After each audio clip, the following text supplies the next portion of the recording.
25 segundos.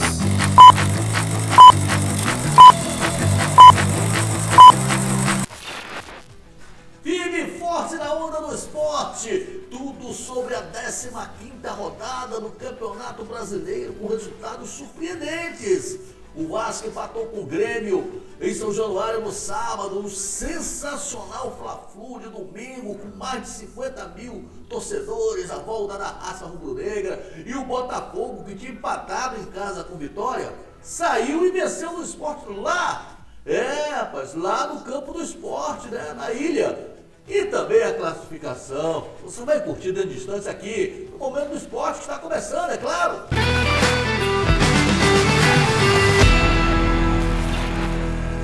Um abraço do tamanho do Brasil para você, meu amigo, minha amiga, que me acompanha há mais de 38 anos aqui na telinha. Olha, foram vários anos lá na CNT, 18 anos, 8 anos na Record, 8 anos na Bandeirantes, mais 4 anos na TV Caracol, lá nos países sul-americanos. Agora estamos aqui na Napa TV e na TV Diversidade, porque aqui você sabe, é muito mais esporte para você.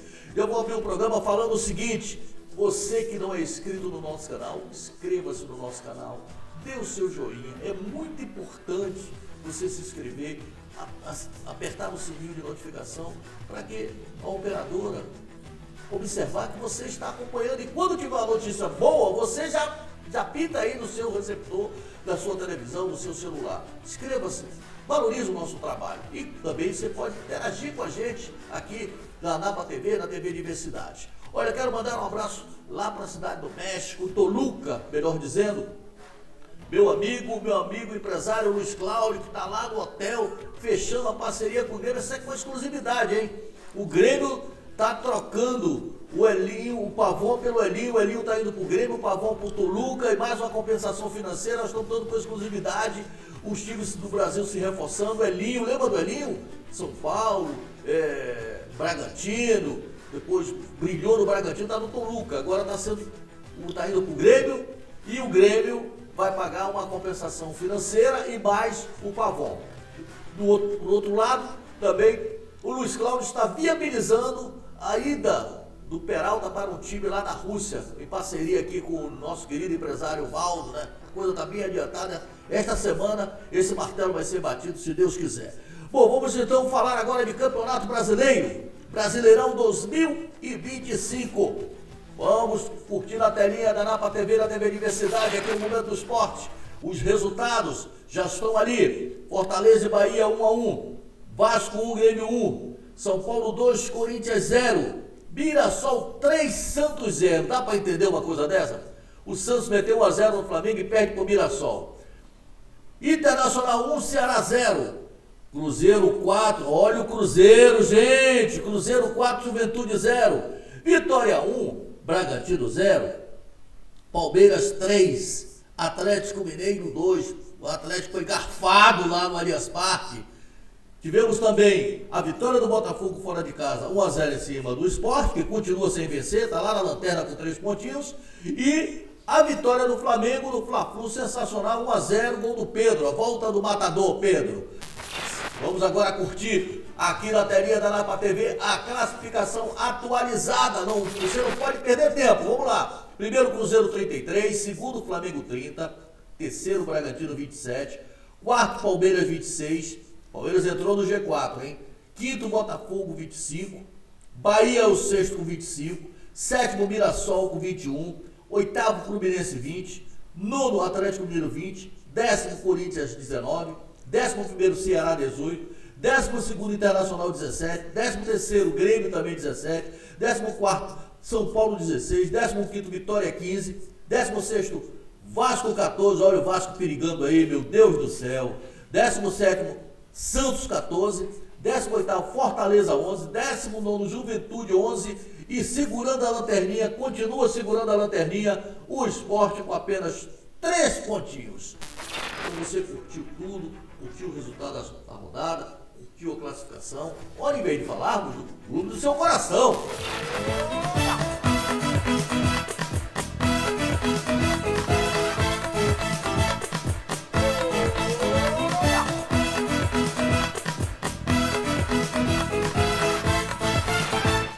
E eu começo falando, sabe quem? Do Baixão da Gama. descer da colina, olha, o Vasco que veio de uma goleada lá para aquele time que tem o nome de suco, né?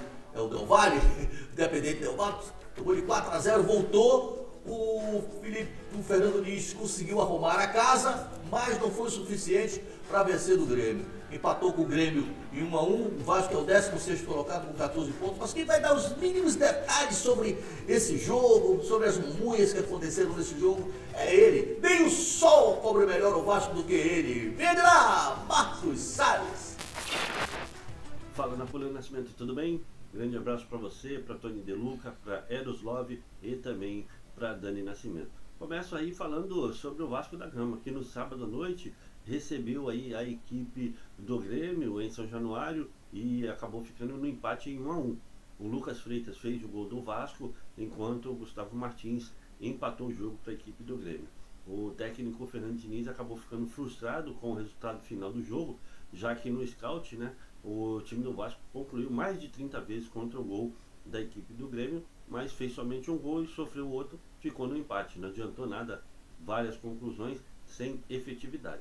Agora o Vasco vira a chave e vai tentar uma missão quase que impossível, que é a classificação à próxima fase da Copa Sul-Americana, já que no jogo de ida, terça-feira passada, acabou sendo goleado 4-0 para a equipe do Independente Del Valle, e para conseguir a classificação precisa vencer aí por 5 gols de diferença para se classificar direto, ou 4 gols para levar para os pênaltis. Então, né, é uma situação muito difícil que o Vasco precisa reverter, mas no futebol tudo pode acontecer. Vamos ver o que pode acontecer nessa terça-feira em São Januário, o Vasco recebendo aí a equipe do Independente Del Valle. O Lucas Piton, que foi expulso, está fora. Ali na lateral esquerda, 2 jogadores disputam ali a vaga, o Leandrinho e também o Vitor Luiz. Tendência é que o Vasco entre em campo com a seguinte formação: o Léo Jardim no gol, Paulo Henrique, João Vitor com o Lucas Freitas, Leandrinho ou o Vitor Luiz na lateral esquerda, né? Meio campo com o Hugo Moura, Tietê, o Nuno Moreira, tá? O Nuno Moreira sendo ali aquele jogador que vai fazer o 10, né? A função do Felipe Coutinho, com o Ryan, o Verratti e o David no ataque. Napoleão. Valeu demais, muito obrigado, Marcos Salles, pelas suas informações. Olha, você vai curtir já os gols, né? O Vasco saiu na frente, conforme o Marcos Salles falou. Aí você já está vendo aí o escanteio. Belíssimo gol, né? De extrema felicidade, né? Mas infelizmente no finalzinho o Vasco cedeu o empate, né? Pecado de bola, lamentavelmente. Mas eu vou contar uma coisa para você. Segundo tempo, o Vasco primeiro tempo não jogou bem não. Segundo tempo, o Fernando Diniz arrumou a casa e o Vasco saiu na frente e conseguiu ceder o empate pro Grêmio, né? Com uma chave. Mais uma bobeira da zaga do Vasco. Mas o Felipe Diniz, ele vai explicar o porquê que o Vasco acabou cedendo esse empate. Fala aí, Felipe Luiz. O meu sentimento é de frustração pelo resultado e de satisfação por conta da produção do time. Eu não acho que até poderia ter vencido. O time produziu para ter vencido e para ter vencido até de uma goleada. A gente finalizou 31 vezes. Talvez seja fazia muito tempo que a gente num jogo contra o Grêmio o Vasco não finalizava tantas vezes. Eu acho também que a arbitragem influenciou negativamente no jogo, muito negativamente em todos os sentidos. Um árbitro que quanto mais parava, mais ele gostava que parava. Ele em nenhum momento o Grêmio fez cera do começo ao final do jogo, ele não acelerou o jogo em nenhum momento, não amarelou ninguém do Grêmio. Ele não permitiu uma finalização clara de fazer o gol no primeiro lance. O lance muito discutível do impedimento. Achei pênalti no Veguete no segundo tempo. E aí pode até ter errado, mas assim, a condução achei muito prejudicial a quem queria jogar. Então, em relação às mudanças, não tem absolutamente nada a ver. O time não recuou porque o Matheus Carvalho entrou. Não tem absolutamente nada a ver.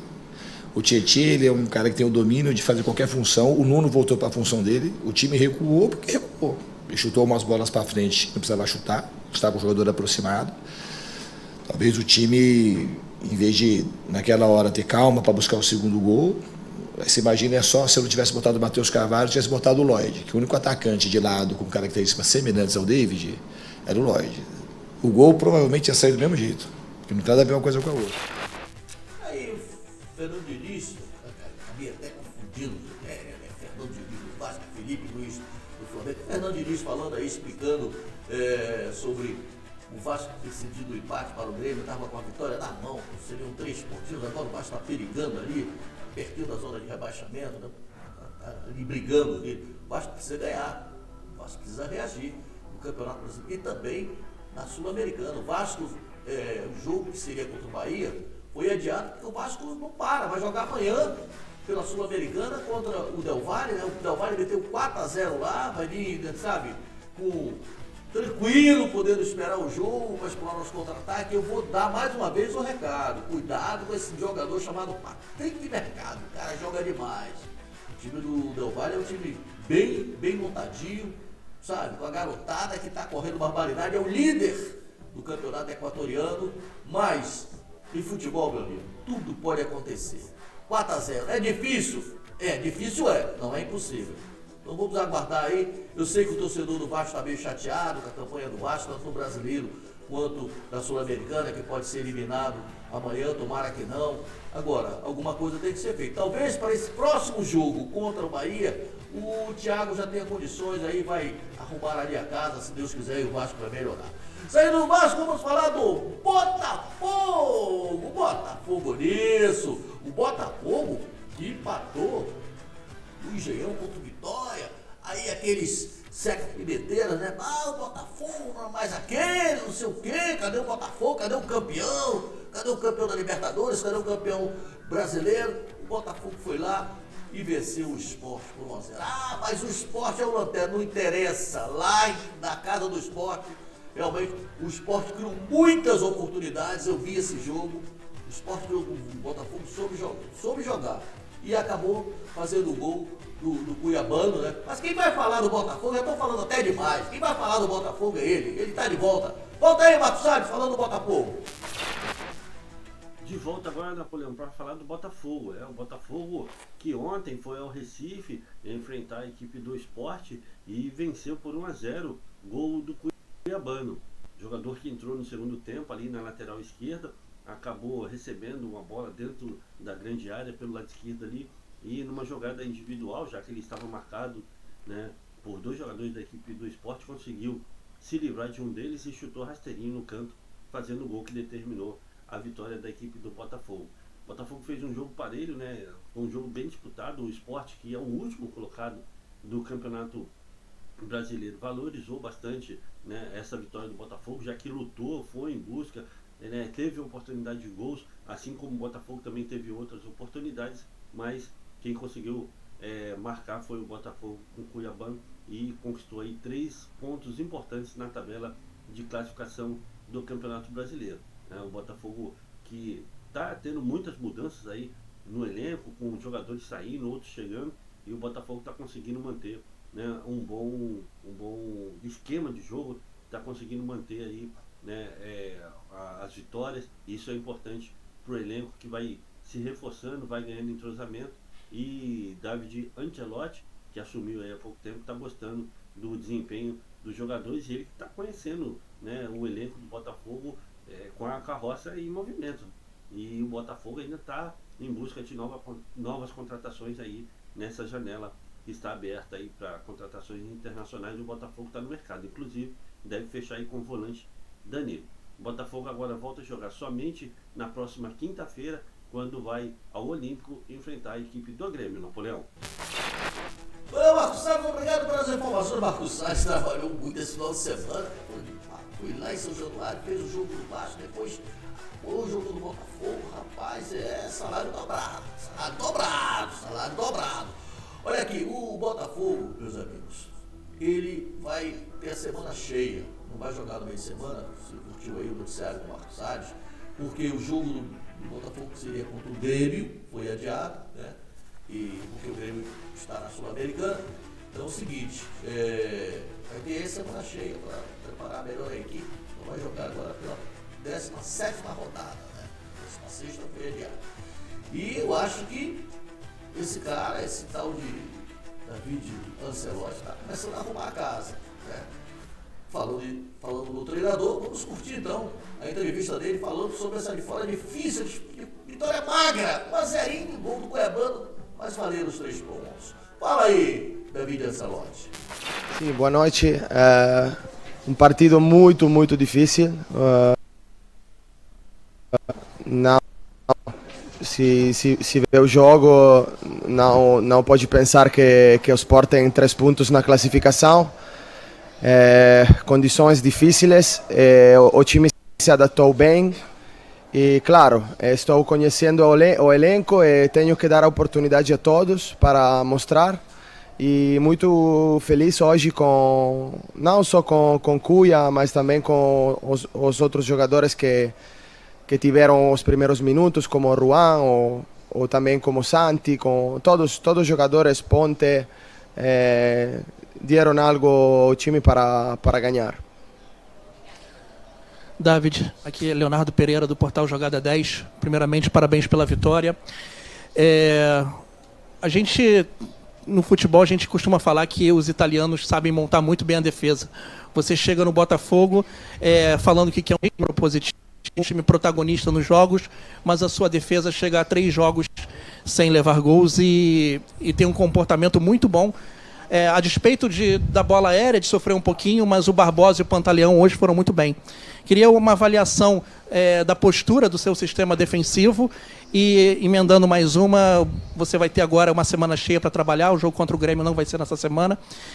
Qual a importância dessa semana livre, o que você vai priorizar nos treinamentos? Muito obrigado. Sim, boa noite. Claramente no futebol tem que defender bem também, é importante. O Botafogo é um time sólido defensivamente. Quando eu cheguei já era um time sólido defensivamente, então claramente a mentalidade tem que ser ofensiva, com bola, e tentar criar oportunidades, meter gente na área, mas o equilíbrio que temos sem bola tem que ficar, porque é um equilíbrio que a gente é uma fortaleza do time que tem que ficar. Então temos uma defesa de área muito boa. Hoje foi um jogo complicado para Marlon, para Caio, para Barbosa. Então, muito feliz para eles. Temos que manter absolutamente essa solidez em defesa, porque assim a gente pode estar. Daí a presença do técnico do Botafogo, o jovem treinador, filho do técnico da seleção brasileira, o Carlo Ancelotti. A gente pede até desculpa aos telespectadores, deu uma travadinha. Você sabe, a internet é fogo, né? A gente captou a coletiva no Brasil todo. Então, mas eu acho que deu para perceber toda a mensagem que ele passou, né, sobre como foi o jogo, a pergunta feita pelo repórter, enfim. Eu quero só lembrar aos torcedores botafoguenses que o Botafogo é o 5º colocado no Campeonato Brasileiro com 25 pontos, né? Está subindo, o Botafogo está subindo. E mais, conforme você viu na nossa capa aí, a capa de abertura, está um passo ali do G4, né? Então, a qualquer momento, só não vai entrar no G4 agora no meio de semana porque vai folgar. Então, quem está embaixo, se ganhar, vai subir. Mas o Botafogo está muito bem, obrigado. Saindo do Botafogo, vamos entrar agora no Fla-Flu. Sensacional o Fla-Flu domingo, mais de 50 mil torcedores no Maracanã, a volta da raça alvinegra. Que alegria, eu fico feliz com essa torcida que eu. Olha, a raça é uma tradição, cara.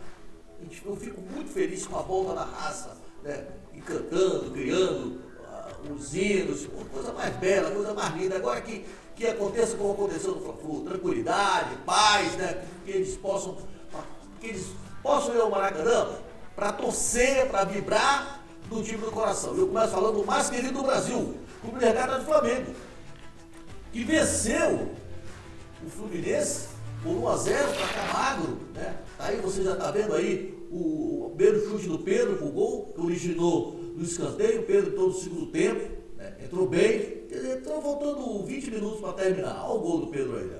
O cara, brincadeira não. Esse cara, ele é um abençoado por Deus, né? e você vai ver aí a comemoração, ele vai beijar a camisa do Flamengo, vai beijar o manto, né? E agradecer muito a Deus, porque foi uma semana para ser esquecida, né? Pedro, que foi envolvido com vários problemas, né? As declarações do Felipe Luiz, né? Eu até elogiei aqui a sinceridade do Felipe Luiz, ele próprio reconheceu que não estava bem fisicamente, né? Agora, o que a gente não pode aprovar foram as declarações do Boto, Zé Boto. Ninguém quer falar o nome do Boto, foi o Boto que falou, foi o Boto que falou com o Mauro, o Boto falou com o Mauro, e o repórter tem que divulgar mesmo. Falou que se pintasse uma proposta de 15 milhões de euros, vendia o Pedro. O Pedro é patrimônio, Boto. Você é lá de Portugal, você não conhece o Flamengo. O Pedro é patrimônio não só do Flamengo. Então você tem que conhecer direito as raízes, né? Isso realmente deixou o jogador muito ofendido, que não poderia ser de forma diferente. Agora, uma coisa eu tenho que enaltecer o Pedro, né? A humildade, né?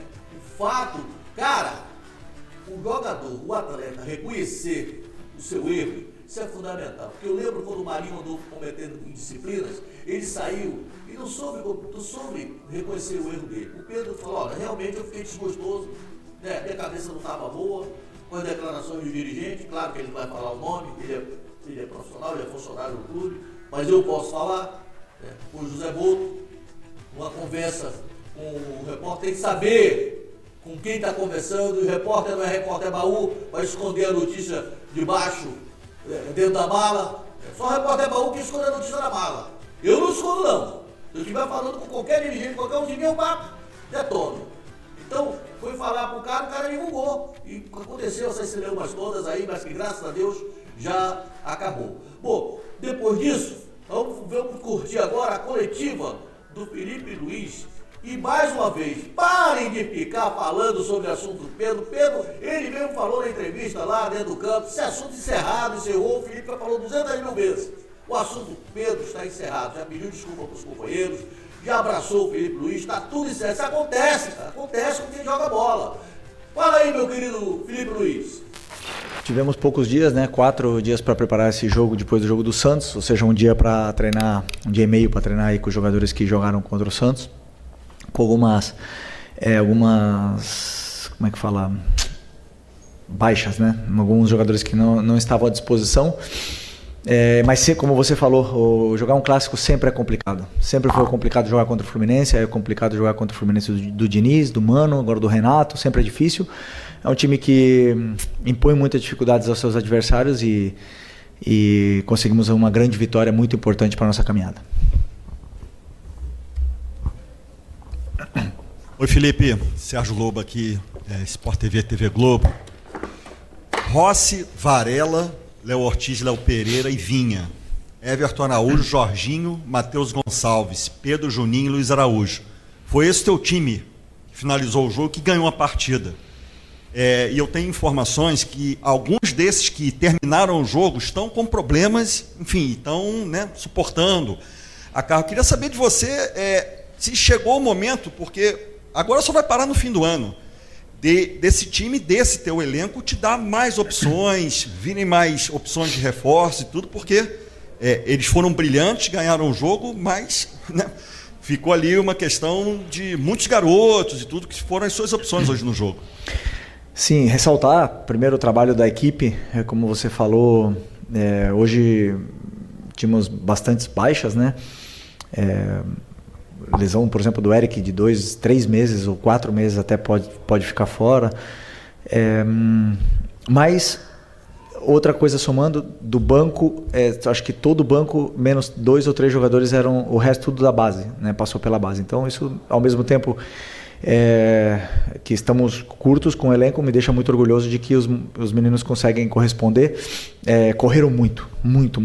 Fizeram um esforço muito grande para poder vencer esse jogo. Não era um jogo fácil, um jogo que a nível mental exige muito, um jogo de cuidados, e fizeram um grande jogo.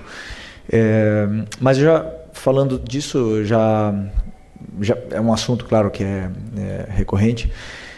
A diretoria sabe das características dos jogadores e das posições que a equipe precisa, estão trabalhando para para que isso aconteça, né? E eu, enquanto isso, tento sempre, o meu trabalho é tirar o máximo dos jogadores que eu tenho, tentar melhorar todos eles e fazer com que o time vença com as peças que eu tenho na mão. Eu sempre sou um homem de clube e o que o clube decidir, eu estou encantado de poder ajudar. Daí a presença do técnico do Flamengo, Felipe Luiz. Olha só, o Flamengo teve muitos problemas. O Felipe Luiz teve problemas demais para escalar. Muitos jogadores contundidos, não contou com o Bruno Henrique. O Plata se contundiu no vestiário. Olha, o De La Cruz continua entregue, está sendo poupado. Muitos problemas para escalar e teve que colocar o Léo Pereira lá na lateral esquerda. Ele montou o time assim, botou o garoto lá no ataque, né? Para começar o jogo, né? O Wesley foi poupado, o Wesley não sabe ainda se vai, se não vai, a proposta já está lá, 25 milhões de euros. Então ele teve muitos problemas. O time começou o jogo com Rossi, Varela, o Danilo, depois o Vinha, jogou 20 minutos, 15 minutos, o Léo Ortiz, o Léo Pereira, o Alan, depois o Everton Araújo, o Jorginho e o Arrascaeta, depois o Pedro entrou no lugar do Arrascaeta. O Luiz Araújo, o Alaciano, depois o Matheus Gonçalves, o Juninho, aliás, o Everton Cebolinha, depois o Juninho. Né? Esse foi o time que começou, o time que jogou e ele foi fazendo as substituições e o Flamengo conseguiu essa vitória muito importante, uma vitória magra, mas muito importante. O time ficou um determinado ponto, chegou a 69% de posse de bola, mas não tinha criatividade, não tinha quem colocasse a bola para dentro. E o matador Pedro foi lá e pá, 1-0. Não, o Flamengo volta a jogar agora no meio de semana, na quarta-feira, uma pedreira contra o Bragantino, lá em Bragança Paulista, no estádio Cícero de Souza Marques. O Bragantino jogando em casa, um palco formiga, e o Flamengo precisa de mais essa vitória do Campeonato Brasileiro, porque o Flamengo é o segundo colocado por 30 pontos. Saindo do Flamengo, vamos falar do Fluminense, o tricolor das Laranjeiras, que perdeu a segunda no Brasileiro. Acho que o Fluminense voltou no Mundial de Clubes. Não sei o que está acontecendo no Fluminense. O Renato Gaúcho ele mudou o esquema tático, voltou para o esquema de 3 zagueiros, conforme ele colocou lá no Mundial de Clubes, mas não deu resultado. O time ficou muito sem criatividade. O pobre do coitado do Canóbio correndo mais do que um maluco lá na frente. Né? Você está vendo aí a repetição do gol do Flamengo. A zaga, o Flamengo amassou, alugou o meio de campo. Certo, o time todo fechado, mas não adianta, cara. Não adianta fechar o time, tem que ter a saída do Arias. Eu vou te contar uma coisa, cara. Dizem que uma andorinha só não faz verão, mas faz sim. Uma andorinha só tá fazendo verão sim, sabe por quê? Eu vou te contar uma coisa. A simples saída do Arias complicou e muito a vida do Fluminense. Não tem um jogador da qualidade do Arias, não tem, cara. Entendeu? Não se acha assim no estalar de dedos. Aí o repórter lá perguntou sobre 2 jogadores estrangeiros que estão lá. Renato Gaúcho ficou uma arara, mas ficou uma arara mesmo. E eu já não vou nem me alongar muito. Vou logo colocar a coletiva do Renato Gaúcho para fechar esse programa com chave de ouro. Fala aí, Renato, sobre o Fla-Flu. Você falou bem, né? Boa noite a todos. O jogo bastante truncado. Taticamente, a minha equipe fez uma partida muito boa mesmo. Aí você colocou bem, nós criamos pouco, mas o Flamengo também criou pouco. Então, chances claras mesmo de gol, ninguém havia tido. E no lance, que a gente, de novo, uma falha nossa, a gente acabou tomando gol no final. Essa desatenção que a gente teve também no primeiro tempo do jogo contra o Cruzeiro, nós pagamos caro. E hoje, mais uma vez, infelizmente, o jogo estava bem controlado, disputado.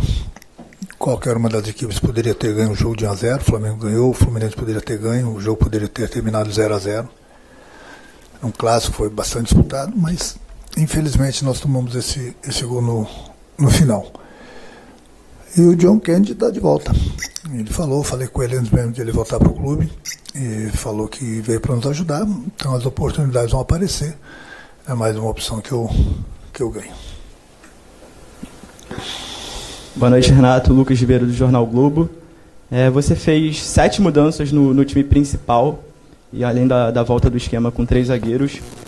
Essas mudanças foram mais por opção técnica, desgaste físico por conta do calendário? Se puder falar também da questão do Cano, porque ele não foi relacionado. Mas você já fez a pergunta e praticamente respondeu, né? É o campeonato, é o calendário. Nós estamos jogando a cada 3 dias, praticamente uma decisão. E você tem que colocar aí na matéria é o seguinte, que eu vou te ajudar na tua matéria. Fluminense, Flamengo, Botafogo e Palmeiras foram para o Mundial. O Fluminense foi o último clube que saiu do Mundial. Todos os clubes que ficaram no Brasil tiveram férias.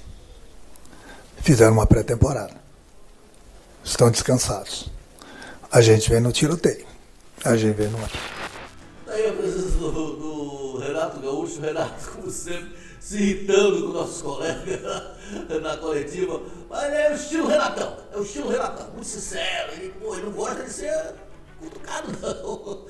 Bom, o Fluminense volta a jogar nesta quarta-feira, meu amigo, uma pedreira. Vai pegar o Palmeiras no Maracanã às 19 horas. O Fluminense, que é o 8º colocado no Campeonato Brasileiro, com 20 pontos. Então, quarta-feira, tenho certeza que o Fluminense deve atropelar o Palmeiras. Não sei se vai ser com 3 zagueiros, com 2 zagueiros. Uma coisa é certa. Pessoal, e o Cano? O Cano deve voltar. O Cano teve um problema lá, com o falecimento da sua genitora. Ele deve voltar, não estava com a cabeça boa, mas deve voltar para esse jogo de quarta-feira. Olha, você que não é inscrito no canal, inscreva-se no nosso canal. É muito importante a sua participação. Acione o sininho de notificação e fique por dentro de tudo que acontece aqui no Momento do Esporte. O Momento do Esporte há 38 anos no ar, meu amigo. Você sabe que a audiência não se compra, a audiência se conquista. Estamos colocando o ponto final do programa. Quarta-feira tem mais, muito mais, falando da rodada, falando da Sul-Americana, porque você sabe que aqui na Napa TV e na TV Universitária é muito mais esporte para você. Momento do Esporte, o início de uma grande amizade. Beijo para você, até quarta!